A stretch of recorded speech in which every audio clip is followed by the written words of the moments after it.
আরে ভাইয়া তুমি এখানে?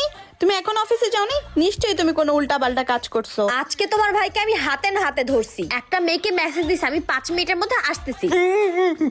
কি? হ্যাঁ, আমি ওই মেয়ের নাম ইন্টারনেটে সার্চ করছি। ওই মেয়ের নাম হচ্ছে জান্নাত। কি জান্নাত? আরে ফোন অফ হয়ে গেছে, এক কাজ করি ভাইয়ার ফোন দিয়ে মেসেজ দেই। জান্নাত তুমি চলে আসো 5 মিনিটের মধ্যে। যতক্ষণ পর্যন্ত ও বলবে না যে ওই মেয়েকে, ততক্ষণ পর্যন্ত আমি ওকে ছাড়বো না। তার লাশি নিয়ে আসতেছি। ভাইয়া আমি চাইলে তোমাকে বাঁচাতে পারবো। কিভাবে? শুনো, তোমার সব দোষ আমি আমার ঘাড়ের উপর নিয়ে নেবো। ভাবিকে বলবো এটা আমার বান্ধবী লাগে, আর এর বদলে আমার কিছু টাকা লাগবে। সত্যি? আমার মানিব্যাগে অনেক টাকা আছে, তুই সব নিয়ে নে। দেখো তোমার কাজ এক চুটকেতে হয়ে যাবে। এই, তুমি আমাকে আগে কেন বলো না যেটা ঋতুর বান্ধবী ছিল? তুমি কি আমাকে বলার সুযোগ দিয়েছো? আচ্ছা সরি। হ্যাঁ, আমি তোমার জন্য এখনই মজার খাবার বানিয়ে নিয়ে আসছি। সরি ভাই, ঋতু আপনার মোবাইল দিয়ে আমাকে মেসেজ দিয়েছিল। তার মানে ও আমাকে বোকা বানিয়ে আমার সবগুলো টাকা নিয়ে গেছে। ঋতু!